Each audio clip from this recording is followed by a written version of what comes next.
838번째 책 소개입니다. 책에서 일부 내용을 발췌하여 소개드립니다.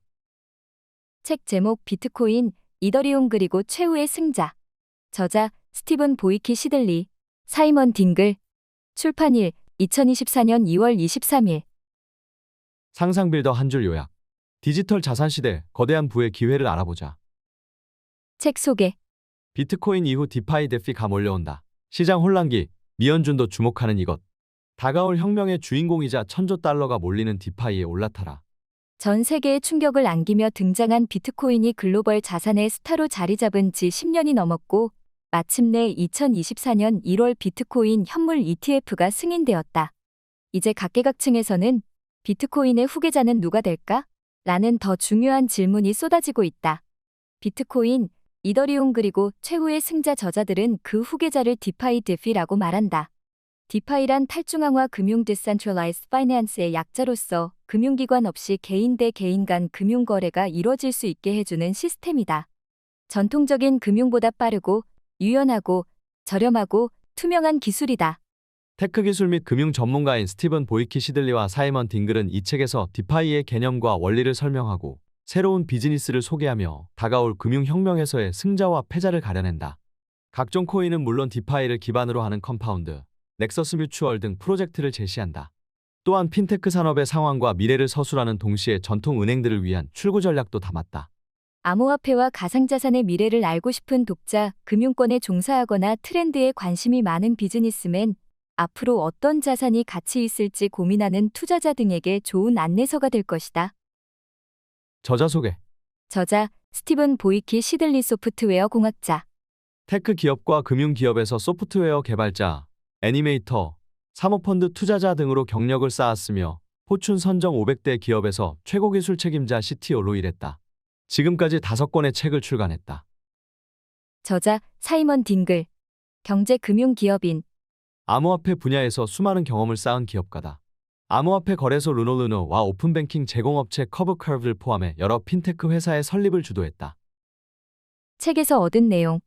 비트코인, 이더리움의 충격을 넘어서는 넥스트 빅띵, 디파이에 주목하라. 한치 앞을 예측하기 어려운 지금, 미래를 읽는 0.01%는 디파이에서 기회를 찾는다.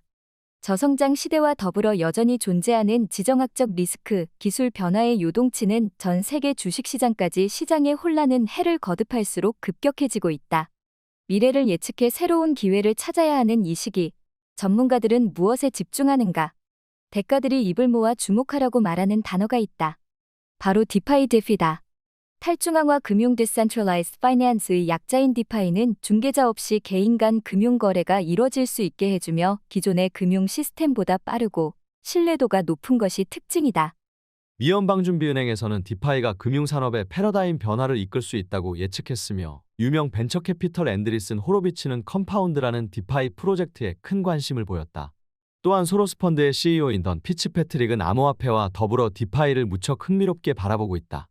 리플의 사장 모니카 롱은 2024년이 디파이 혁신의 해라고도 이야기했다. 이렇게 시장의 주요 관계자들은 디파이에 주목하고 있다. 디파이의 개념부터 리스크, 전망까지 모두 담다. 남들보다 반발자국 빠르게 불을 손에 쥐기 위해 반드시 봐야 할 책.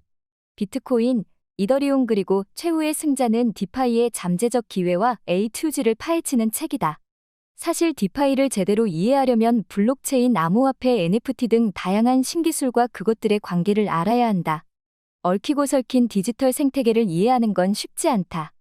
하지만 암호화폐 기업은 물론 다양한 테크 기업에서 일했던 저자들은 디파이 개념부터 리스크, 전망, 디지털 생태계에서의 역할까지 알기 쉽게 설명한다.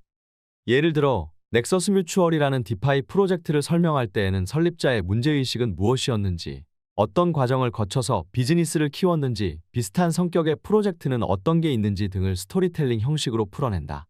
이외에도 각종 알트코인, 비트코인과 이더리움의 전망, 일반인은 알 수 없는 암호화폐 분야의 새로운 비즈니스, 리스크 등도 세세하게 알아본다. 뿐만 아니라 그것을 둘러싼 생태계까지 함께 살펴보는 이 책은 원제 비언 bitcoin처럼 비트코인 그 이후 다가올 미래에 대한 거시적인 전망과 분석도 꼼꼼하게 들려준다. 저자들은 디파이가 빠른 속도, 저렴한 비용, 안전성이 보장된 기술이므로 핀테크 이상의 금융혁명을 일으킬 거라고 말한다. 또한 디파이로 인해 대중이 중앙은행이나 기타 플랫폼을 거치지 않아도 되는 이른바 은행이 필요 없는 시대가 열릴 것이라고도 한다. 더불어 암호화폐가 진정한 미래 자산으로 편입될 가능성도 있다고 주장한다. 특히 저자들은 디파이를 인터넷과 스마트폰에 비유한다. 1990년대의 인터넷, 2000에서 2010년의 스마트폰이 자리를 잡던 때와 현재 디파이의 위치가 비슷하다는 것이다. 최근 기술 혁명의 선두에 AI가 있다면 금융혁명의 선두에는 디파이가 있다. 역사는 그대로 반복되진 않지만 그 흐름은 반복된다.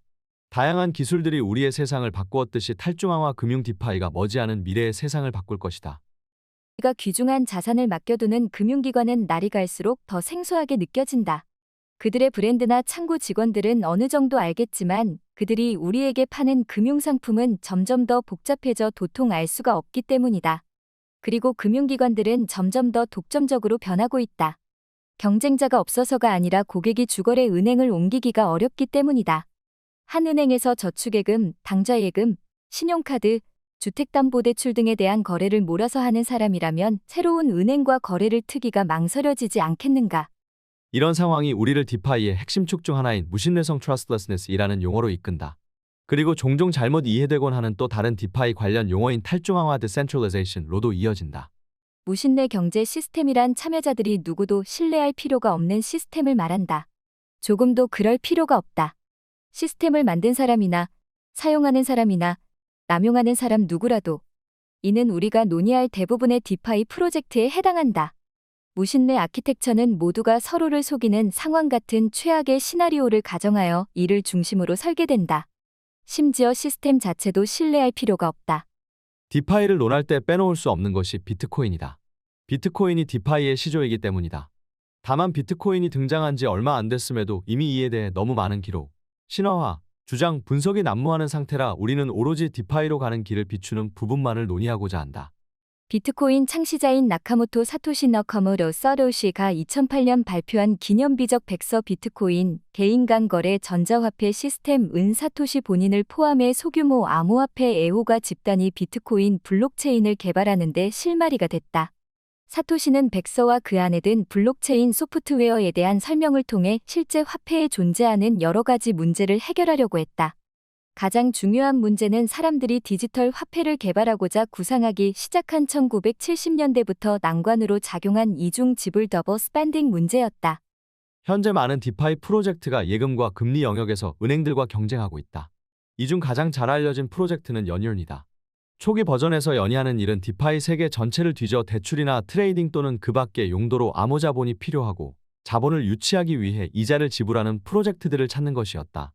연은 최고의 유동성 공급자를 찾아 여기저기 냄새를 맡고 다니며 예금자인 당신은 연이 더 나은 공급자를 찾을 때까지 유동성을 공급하는 대가로 최고의 이자를 받는다.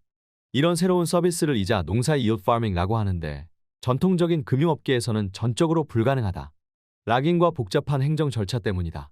시가총액이 급증하는 동안 이들 중 일부는 부자가 됐다. 아울러 트럼프코인, 트럼프코인과 푸틴코인, 퓨렌코인도 있었는데 두 암호화폐 역시 어느 정도 투자금을 끌어모았다. 이때 유명인들은 도움이 되지 않았다. 그중 다수가 자신이 무엇을 팔고 있는지조차 명확하게 이해하지 못한 채 무료로 받은 토큰의 아드레날린이 솟구치는 걸 느끼면서 새로운 ICO가 열린다는 사실을 선전하고 다녔다. 그러다가 2021년 도지코인을 지지했던 일론 머스크 앨런 머스크의 트윗을 통해 증명됐듯이 이제 유명 인플루언서들이 시장을 움직이게 됐다. 1000조 달러에 달하는 실제 파생상품들이 디파이로 몰려들고 있다. 디파이는 파생상품처럼 복잡한 금융상품의 난해한 계산을 수행하기에 완벽한 수단이다. 수십억 개의 암호화폐 파생상품이 이미 신테틱스 같은 프로젝트에서 이더리움 블록체인 주변을 돌아다닌다. 아직 1000조 달러까지는 아닐지 몰라도 이 액수는 빠르게 증가하고 있다. 이 정도 액수라면 데이터를 신뢰하는 편이 낫다. 다음으로 설명할 위어드파이 프로젝트는 한마디로 손해를 볼 수 없는 복권이다. 이런 프로젝트들이 몇 개 있는데 그중 풀투게더 포투게더를 소개하겠다. 개념은 간단하다. 고객은 거버넌스 권한을 주는 풀POOL 토큰을 받는 대가로 다이 풀이건 USDT 풀이건 테더 풀이건 다수의 풀 중 하나에 돈을 넣는다. 그러면 풀투게더는 모은 고객 돈을 컴파운드처럼 이자를 주는 외부 디파이 프로젝트에 투자한다. 풀에 쌓인 이자는 상금으로 내걸려 시스템이 무작위로 선정하는 행운의 토큰 보유자에게 지급된다. 풀투게더 자체는 프로토콜이지만 외부 개발자들은 시스템 내에서 다양한 복권을 설계할 수 있다. 개발자들은 정해진 규칙을 따르는 한 다양한 보상과 상금 전략을 고민하면서 창의적으로 일할 수 있다. 그리고 물론 복권에 베팅한 사람들에게 주어지는 풀토큰은 다양한 덱스에서 자유롭게 거래할 수 있다. 핀테크와 디파이의 관계를 좀 더 명확히 정의하기 위해 핀테크 전문가인 윌 비슨의 이야기를 해보겠다. 비슨은 네오뱅크를 설립해 성공적으로 운영함으로써 유명해졌다. 네오뱅크는 오프라인 지점이 없다는 사실만 빼고는 전통 은행과 상당히 흡사하다. 네오뱅크가 제공하는 서비스는 현대적이면서 때로는 특이하게 설계됐다는 느낌을 주는 PC와 휴대전화 인터페이스를 기반으로 한다. 비스는 국제재무분석사 Chartered Financial Accountant CFA로서 시티은행을 비롯한 트레드파이에서 은행가로서 경력을 쌓다가 자신의 링크드인 페이지 최상단에 자랑스럽게 소개해놓은 바와 같이 은행업계에 실증이 나서 뭔가 변화를 주기 위해 노력해야 한다는 필요성을 느꼈다. 은행업계를 떠난 그는 기술로 무장한 다양한 스타트업 은행들에서 고문으로 일하다가 영국과 미국에서 각각 알리카와 벨라라는 네오뱅크를 설립하는 데 기여했다. 우리는 지금 혁신 분야의 최첨단에 서 있다는 것이 우리의 확고한 입장이다. 1970년대 이후 성공을 위해 마이크로프로세서, 소프트웨어, 인터넷의 조합에 의지해온 대형 신기술 생태계만큼이나 혁신적이다. 사람들이 디파이를 모른다는 것이 수수께끼처럼 느껴지는데 아마도 우리가 주기에 너무 앞쪽에 있어서 그럴지도 모르겠다. 하지만 그렇다고 하더라도 실로 놀랍다.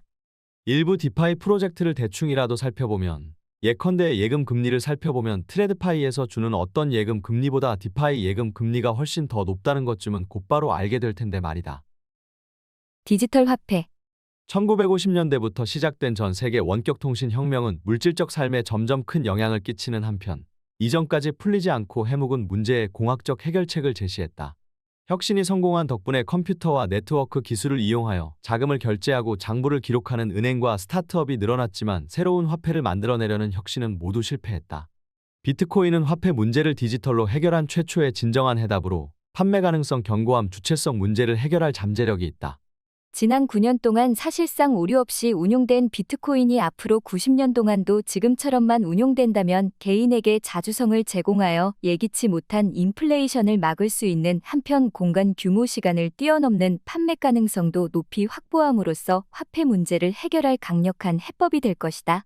비트코인이 지금까지 운용된 것처럼만 앞으로도 운용된다면 조개껍질 소금 소 귀금속 정부 발행 지폐 가치 인간이 이제껏 화폐로 채택해온 옛 기술은 모두 컴퓨터 옆에 놓인 주판처럼 진귀한 골동품 꼴이 될 것이다. 이 책 앞부분에서 살펴보았듯 야금술이 등장하자 화폐 문제를 푸는데 구슬이나 조개 같은 물건보다 우월한 해결책이 나타났고 규격을 갖춘 동전이 발명되자 크기가 제각각인 금속덩이보다 우월한 화폐인 금화와 은화가 출현했다. 다음으로 금이 금융을 뒷받침하게 되면서 본위화폐로서 전 세계를 장악하고 은위화폐 지위를 잃은 과정도 살펴보았다. 이후 필연적으로 금이 한데 모이면서 금으로 가치를 보장받는 정부화폐가 등장했는데 이에 따라 규모를 뛰어넘는 판매 가능성은 높아졌지만 동시에 정부가 화폐 공급을 늘리고 강압적으로 통제한 끝에 결국 화폐의 건전성과 자주성이 손상되었다. 기술이 발전하고 현실이 바뀔 때마다 사람들이 채택하는 화폐 기준이 바뀌고 이에 따라 경제와 사회가 엄청나게 큰 영향을 받는다. 카이사르 시절 로마인이나 콘스탄티누스 시절 비잔티움인 금보니제 시절 유럽인 가치 건전화폐를 선택한 사회와 개인은 엄청난 혜택을 누렸다. 한편 오키프가 도착할 당시 야프섬 사람들이나 유리구슬을 쓰던 서아프리카인 19세기 은보니제 시절 중국인처럼 불건전화폐나 기술이 열등한 화폐를 쓰던 사람은 비싼 값을 치렀다. 지난 수십 년 동안 발전한 여러 기술 발전을 이용하며 디지털 화폐를 만들려는 여러 실패를 딛고 디지털 시대에 태어난 비트코인은 화폐 문제의 해결책으로 새로 제시된 기술로서 발명되기 전까지만 해도 상상하기조차 힘들었던 것을 선사한다. 그 이유를 이해하기 위하여 우선 화폐로서 비트코인의 속성과 비트코인 네트워크가 도입된 이후 달성한 경제적 성과에 초점을 맞출 것이다. 근본위제를 다룬 책이 금의 화학적 성질을 논하지 않듯 이 장에서도 비트코인 네트워크 운영 방식을 기술면에서 지나치게 자세히 파고들기보다는 비트코인이라는 화폐의 화폐적 속성에 초점을 맞출 것이다. 디지털 현금으로서 비트코인. 비트코인이 발명되기 전 서로 쓰임새가 확연히 구분되는 두 가지 지불 수단이 쓰이던 세상을 살펴보고 나면 디지털 현금 기술이 지니는 의미도 이해하기 좋다. 1. 두 당사자가 직접 실행하는 현금 지불 방식 캐시 페이멘트. 거래가 즉시 완결되므로 편리하고 거래 상대방을 신뢰할 필요도 없다. 지연 시간 없이 결제가 실행되고 제3자가 개입하여 결제를 중단할 방법도 사실상 없다. 주된 단점은 두 당사자가 같은 시각과 장소에 물리적으로 존재해야 한다는 데 있다.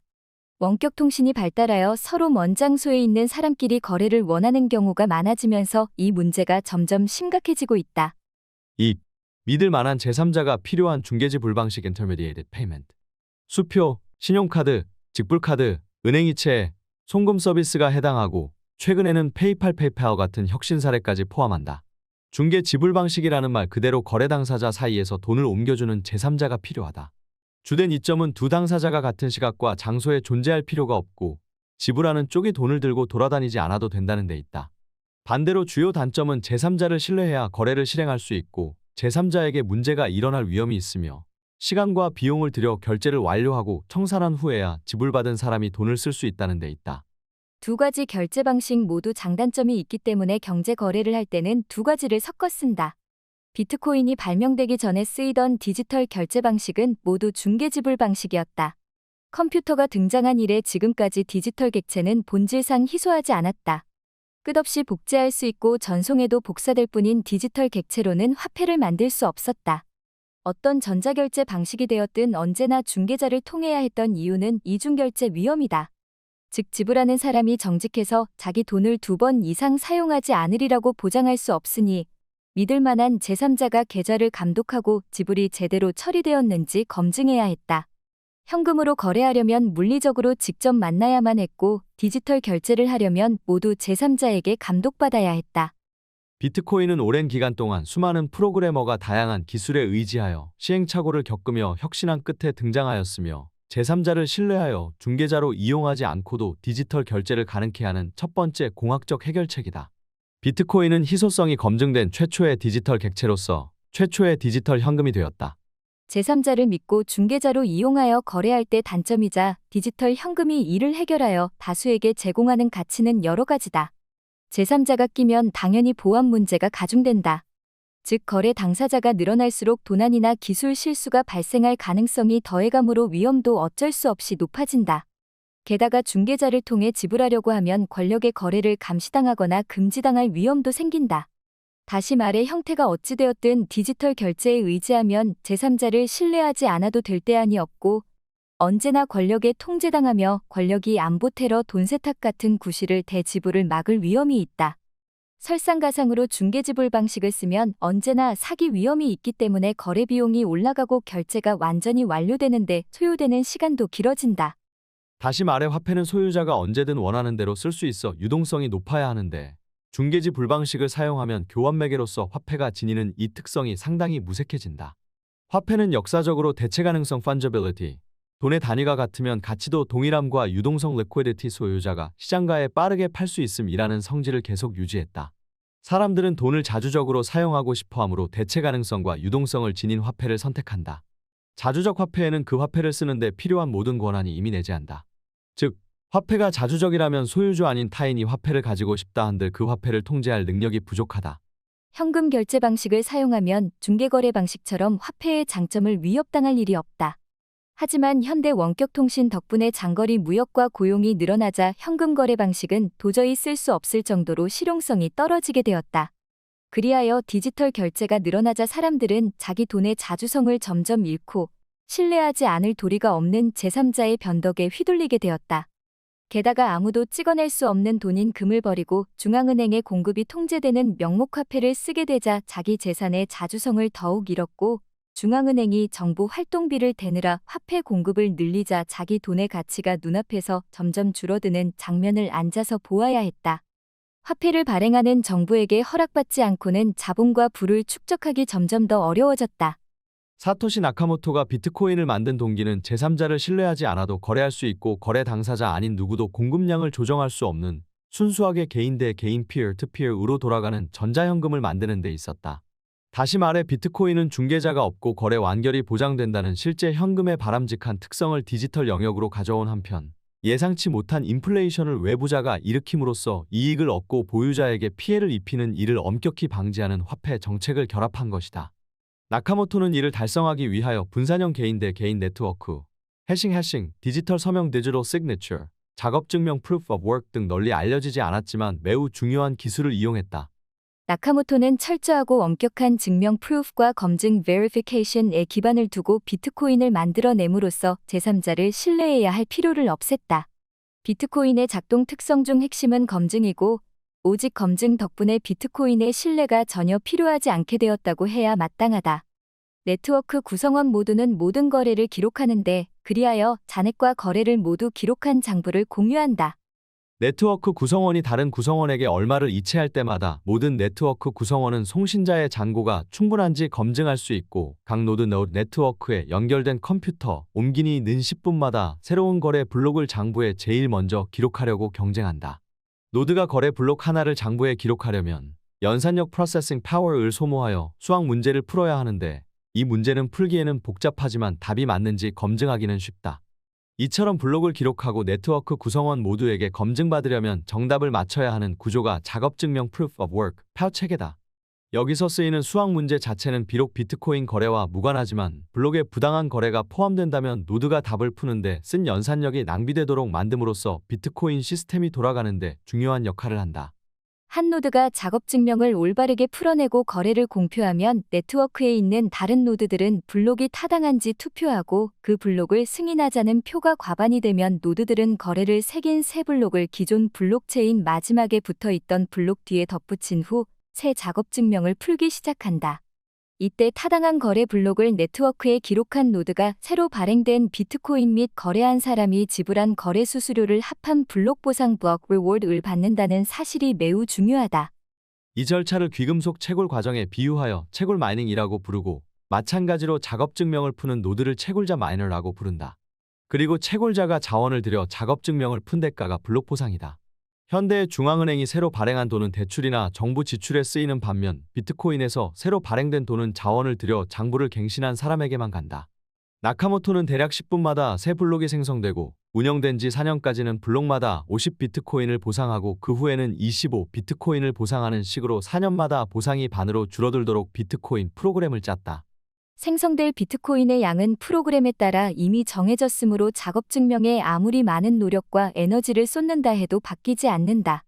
이를 달성한 수단인 난이도 조정 difficulty adjustment은 비트코인 구조 가운데서도 아마 가장 기발한 부분일 것이다. 비트코인을 보유하기로 선택한 사람이 많아질수록 비트코인의 시장 가치는 올라가므로 비트코인을 새로 채굴해 얻을 이익도 커질 것이고 따라서 더 많은 채굴자가 더 많은 자원을 들여 작업 증명 문제를 풀게 된다. 채굴자가 많아지면 연산력 총량도 커지고 그러면 작업 증명 해법이 더욱 빨리 나올 것이므로 새 비트코인이 발행되는 속도도 빨라질 것이다. 하지만 연산력 총량이 커지면 비트코인은 채굴 보상을 얻기 위해 풀어야 할 수학 문제를 더 어렵게 만들므로써 블록이 여전히 10분 내외에 하나만 생성되게 한다. 비트코인이 다른 모든 돈과 다른 것은 경화를 만들고 절약 유량 비율이 내려가지 않도록 제한하는 기술로서 가장 믿을 만한 난이도 조정을 갖춘 덕분이다. 무슨 화폐든 가치가 올라가면 생산을 늘리는데 더 많은 자원이 투입되어 결국 화폐 공급량이 늘어나지만 비트코인은 가치가 올라가서 생산하는데 더 많은 노력을 쏟아도 공급량이 늘어나지 않는다. 타당한 거래를 비트코인 네트워크에 기록하는 데 들여야 하는 연산력이 늘어날 뿐이고 그리하여 네트워크를 위협하기 어려워져 네트워크가 더욱 안전해지는 효과만을 낸다. 비트코인은 이제까지 발명된 화폐 가운데 가장 견고하다. 가치가 상승해도 네트워크의 저항력을 키워 안전성이 올라갈 뿐 공급량이 늘지는 못한다. 다른 모든 돈이라면 가치가 오를 경우 능력만 있으면 누구나 그 돈을 생산하기 시작할 것이다. 라이 조개껍질 은금 구리 정보화폐 중 무엇이든 누구나 그 돈을 더 생산할 유인을 얻을 것이다. 화폐는 가치가 올라도 더 생산해 내기 어려울수록 널리 채택되고 쓰일 가능성도 높아졌다. 화폐를 사용하는 곳에서는 사람들도 통화량이 많든 적든 경제를 운영하는 데는 문제가 없기 때문에 아무런 사회적 가치도 없는 화폐 생산 활동을 통해서가 아니라 다른 사람에게 봉사하여 부를 창출하려 했으므로 사회도 더욱 번영했다. 금은 생산하기 가장 어렵기 때문에 모든 문명사회에서 가장 중요한 화폐가 되었는데 비트코인은 난이도 조정 덕분에 금보다도 생산하기 더 어렵다. 금은 가격이 크게 오르면 장기적으로 생산량이 늘어나겠지만 비트코인은 가격이 아무리 올라도 네트워크만 더 안전해질 뿐 공급량은 동일하다. 비트코인이 안전한 것은 장부의 거래를 기록하기 위해 작업증명을 푸는 비용과 작업증명의 타당성을 검증하는 비용 사이에 큰 격차가 있기 때문이다. 거래를 기록하는 데 드는 전력과 연산력은 점점 커지지만 비트코인 발행량이 늘어나더라도 거래의 타당성을 검증하는 비용은 지금과 마찬가지로 계속 0에 가까울 것이다. 채굴자가 부당한 거래를 비트코인 장부에 기록하려 해도 다른 노드는 비용을 거의 들이지 않고도 이를 거부하고 채굴자가 블록 보상을 받지 못하게 막을 수 있기 때문에 작업증명을 푸는 데 들인 자원이 낭비될 뿐이다. 이미 기록된 장부를 바꾸려면 이미 사용된 에너지보다 더 많은 에너지를 들여야 하는데 시간이 흐를수록 사용된 에너지가 점점 늘어나므로 장부를 바꾸기도 더욱 어려워진다. 이처럼 매우 복잡한 과정이 반복하면서 규모도 커져 엄청난 연산력과 전기가 들게 되었지만 그 대가로 제3자의 신뢰성에 전혀 기대지 않고도 소유권과 거래를 논쟁의 여지 없이 기록한 장부를 만들어냈다. 비트코인의 토대는 신뢰 0%의 검증 100%다. 거래가 일어나도 화폐가 실제로 움직이지 않는다는 점에서 비트코인의 공유 장부는 2장에서 노란 야프 섬의 라이에 비유할 만하다. 야프 섬 사람들이 모인 자리에서 라이의 소유자가 바뀌었다고 발표하면 온 마을 사람이 새로운 돌 주인을 인지했듯 비트코인에서는 네트워크 구성원이 자기 거래를 네트워크 전체에 알리면 구성원들은 송신자가 거래하기에 충분한 잔액을 보유했는지 검증한 후 수신자 계좌에 거래액을 옮긴다. 디지털 코인은 단지 장부에 기록된 항목으로 존재할 뿐이고 거래가 일어나고 검증되면 그 코인의 소유권이 송신자의 장부에서 수신자의 장부로 이동할 뿐이다. 코인 소유권은 소유자 이름이 아니라 공개 주소를 따라 할당되고 공개 주소에 속한 코인에 접근할 권한을 얻으려면 암호에 비유할 만한 일련의 글자 배열인 개인키 프라이빗 키가 있어야만 한다. 라인은 크고 무거워서 가치에 맞춰 나누기가 매우 어려웠지만 비트코인에는 그런 문제가 없다.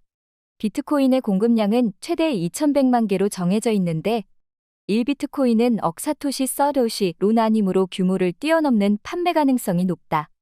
야프 섬의 라인은 서로 매우 잘 아는 소규모 집단이 사는 작은 섬에서 몇 번 정도 거래할 때나 실용적이었지만 비트코인은 세계 어디서나 인터넷만 있으면 디지털 장부에 접근할 수 있기 때문에 공간을 뛰어넘는 판매 가능성이 훨씬 우수하다.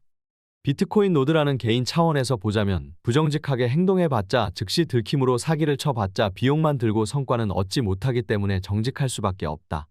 비트코인 네트워크라는 집단 차원에서 보자면 다수가 야합하여 거래 장부의 진실성을 침해하는데 성공해봤자 비트코인이 제공하는 가치가 전부 사라지고 비트코인 하나하나의 가치가 붕괴하여 0이 될 것이기 때문에 사기를 칠 수 없다.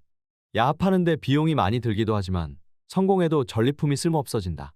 다시 말해 비트코인은 경제 유인에 의지함으로써 사기를 칠 때 드는 비용을 보상보다 훨씬 크게 만든다. 누구도 단독으로는 장부를 유지하는데 핵심 역할을 하지 않고 네트워크 구성원 다수에게 동의받지 않고서는 누구도 장부에 쓰인 기록을 바꿀 수 없다.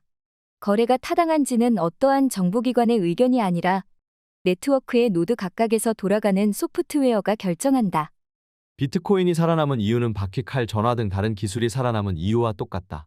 사용자에게 이익을 주기 때문이다. 사용자, 채굴자, 노드 운영자는 모두 비트코인과 상호작용하여 경제적 보상을 받는다. 그래서 비트코인은 계속 돌아간다. 그리고 비트코인을 돌아가게 만드는 당사자를 하나하나씩 살펴보면 비트코인을 운영하는데 꼭 필요한 사람이란 없다.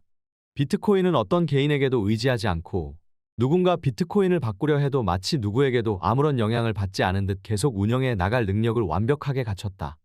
이를 이해하고 나면 10장에서 다루듯 비트코인의 불변하는 본질을 이해하고 또 비트코인 코드를 크게 바꾸려는 시도가 이어진 끝에 결국 비트코인 모방품이 탄생했다 해도 비트코인처럼 경제적 유인의 균형을 갖춰 변화 없이 계속 운영해 나갈 수는 없는 이유를 이해하는 데 도움이 된다. 한편으로 비트코인은 자발적으로 출현하여 자율적으로 활동하며 새로운 화폐와 새로운 결제 네트워크를 제공하는 회사라고 이해할 수도 있다. 경영진도 회사 조직도 없는 이 회사에서는 모든 일을 미리 프로그래밍한 대로만 자동으로 결정한다. 오픈소스 프로젝트에서는 프로그래머가 자발적으로 참여하여 코드를 바꾸고 개선할 수 있지만 이를 채택할 것인지는 사용자가 판단할 몫이다. 이 회사가 제공하는 가치는 자기 화폐의 수요가 늘어 가격이 오른다 해도 채굴 난이도 조정 덕분에 공급이 완전히 비탄력적이므로 네트워크만 더욱 안전해질 뿐 공급이 늘지는 않는다는 사실이다. 채굴자가 네트워크를 보호하는 채굴 기반 시설에 전력과 연산력을 투자하는 것은 보상을 받기 때문이다. 사용자는 디지털 현금을 이용하고 또 그 디지털 현금 가치가 시간이 흐르면서 오르는 데서 이익을 보려고 채굴자에게 수수료를 내고 거래 수수료를 내며 그럼으로써 채굴자가 투자하는 네트워크 운영비를 댄다. 파우체골기 투자금은 네트워크를 더욱 안전하게 만드는 데 쓰이는데 회사의 자본이라고 이해해도 좋다. 네트워크 수요가 커갈수록 채굴자가 받는 보상과 거래 수수료의 가치도 높아지고 그러면 새로운 비트코인을 생성하는 데 드는 연산력이 커지고 회사의 자본이 늘어나며 네트워크가 더욱 안전해지고 비트코인을 생산하기가 더욱 어려워진다. 이처럼 경제 구조가 관련자 모두에게 생산적이고 유리함으로 네트워크가 엄청난 속도로 계속 성장한다. 나카모토는 이러한 기술 구조를 이용하여 디지털 희소성 대주로 scarcity를 발명해냈다. 비트코인은 무한하게 재생산할 수 없고 희소한 최초의 디지털 재화다. 디지털 객체를 디지털 네트워크에 존재하는 한 지점에서 다른 지점으로 보내는 정도야 이메일, 문자 메시지, 파일 다운로드 등으로도 할 수 있는 사소한 일이지만 그런 절차를 쓰면 보낸 사람도 그 디지털 객체를 여전히 소유하며 무한하게 재생산할 수 있으므로 전송 샌딩보다 복사 카피잉라고 부르는 편이 더 정확하다. 반면 비트코인은 보낸 사람이 더 이상 소유하지 못하는 최초의 디지털 재화다. 비트코인은 디지털 희소성뿐 아니라 절대 희소성 absolute scarcity를 최초로 구현한 사례기도 하다. 즉 디지털과 실물을 막론하고 사상 처음으로 총량이 늘어날 수 없게 고정된 유동성 상품이다. 희소성이란 비트코인이 발명되기 전까지만 해도 언제나 상대적 개념이었지 절대적 개념인 적은 한 번도 없었다. 어떤 실물 재화가 유한하여 절대 희소성을 띈다고 생각한다면 오해다. 모든 재화의 생산량 상한선은 그 재화를 생산하는 데 드는 시간과 노력에 따라 결정되었지 그 재화가 지구에 존재하는 양에 따라 결정되는 것은 절대로 아니기 때문이다. 하지만 비트코인은 절대 희소성을 갖췄으므로 시간을 뛰어넘는 판매 가능성이 높다. 이 사실은 대단히 중요하므로 9장에서 비트코인의 가치 저장 기능을 다루면서 더 자세히 설명할 것이다. 비트코인이 사용하는 기술들. 여기서는 비트코인이 사용하는 3가지 기술을 간단히 설명한다. 해싱은 어떠한 자료를 역산 불가능한 수학 공식에 투입하여 크기가 고정된 자료 집합 2를 해시라고 한다. 으로 바꾸는 작업이다. 해시 함수에 어떤 자료를 투입하여 크기가 일정한 해시를 만들기는 간단하지만 해시를 가지고 원래 자료를 알아내기는 불가능하다. 해싱은 디지털 서명, 작업 증명, 머클트리, 거래 식별자, 비트코인 주소 등 여러 가지로 응용되어 비트코인을 운영하는 데 필수적 역할을 한다. 해싱은 자료의 내용 자체를 드러내지 않으면서 자료를 공개적으로 검증해 내는데 가장 중요하게 쓰이며 이를 통해 여러 당사자가 서로 신뢰하지 않고도 각자 가지고 있는 자료가 서로 같은지를 안전하게 확인할 수 있다. 공개키 암호화 퍼블릭 키 크립토그래피는 개인키 프라이빗 키, 공개키 그리고 하나 이상의 서명 등 수학적으로 서로 관계가 있는 숫자의 집합을 이용하는 인증 방식이다. 개인키는 비밀로 유지해야 하지만 개인키로 생성한 공개키는 분석해도 개인키를 알아낼 수 없으므로 자유롭게 공개할 수 있다. 공개키 암호화로 인증하는 법은 이렇다. A가 자기 공개키를 공개한 후 어떤 자료를 해싱한 해시값을 자기 개인키로 서명하여 서명을 만들어낸다. B가 가진 자료도 A와 같다면 해시값도 같을 것이므로 그것이 서명을 만드는 데 쓰였다는 사실을 알 수 있다. 그 후 먼저 받은 공개키와 서명을 비교하여 두 개가 수학적으로 서로 관계가 있음을 B가 확인하면 개인키를 가진 사람이 해시 값으로 뒷받침되는 자료에 서명했다는 사실이 증명된다. 비트코인은 보안되지 않은 공개 네트워크를 통해 안전하게 가치를 교환하는데 공개키 암호화를 이용한다. 비트코인 소유자가 맞는 개인키를 가졌을 경우에만 자기 비트코인에 접근할 수 있지만 이들과 엮인 공개 주소는 아무 곳에나 공개할 수 있다. 모든 네트워크 구성원은 비트코인 송금 거래가 올바른 개인키 주인에게서 나왔다는 사실을 검증하여 거래가 타당한지 검증할 수 있다. 비트코인의 소유권은 개인키 소유권으로서만 존재한다. 개인 대 개인 네트워크 피어-투-피어 네트워크는 모든 구성원이 서로 동등한 권리와 의무를 지니는 네트워크 구조다. 네트워크의 규칙을 바꿀 수 있는 중앙 조정자는 없다. 노드 운영자가 네트워크의 작동 방식에 반대한다 해도 다른 네트워크 구성원에게 자기 의견을 강요하거나 다른 사람의 권리를 무시하지는 못한다. 가장 널리 알려진 개인 대 개인 네트워크 사례는 온라인 파일 공유 프로토콜인 비트토렌트 비트토렌트다. 중앙화 네트워크 구성원은 자신이 속한 중앙 서버에서 파일을 내려받는 반면 비트토렌트 사용자는 파일을 작게 조각낸 후 서로 직접 주고받는다. 한 사용자가 파일 하나를 온전히 내려받으면 그 파일의 시드가 되어 다른 사람이 내려받게 허용할 수 있다. 이런 구조를 이용하면 대용량 서버와 대규모 기반 시설이 없어도 매우 큰 파일을 비교적 빠르게 퍼뜨릴 수 있으면서도 한 곳에서 실수가 발생했을 경우 전체가 해를 입을 가능성이 차단된다. 네트워크에서 공유하는 파일은 모두 암호화 해시로 보호되므로 파일을 공유하는 노드 가운데 누군가가 파일을 훼손시켰는지 검증하기 쉽다. 냅스터 냅스터 같은 중앙화 파일 공유 웹사이트는 법에 저촉되어 단속되었지만 탈중앙이라는 특성을 지닌 비트토렌트는 법으로 폐쇄할 수 없다. 비트토렌트는 전 세계에서 사용자를 계속 늘려간 끝에 전 세계 인터넷 전송량 중 약 1/3을 차지한 적도 있다. 비트토렌트와 비트코인이 이용하는 네트워크는 서로 비슷하지만 비트토렌트 네트워크 구성원은 비트로 된 영화, 노래, 책을 공유하는 반면 비트코인 네트워크 구성원은 비트코인 거래를 모두 담은 장부를 공유한다. 지금까지 상상빌더였습니다. 감사합니다.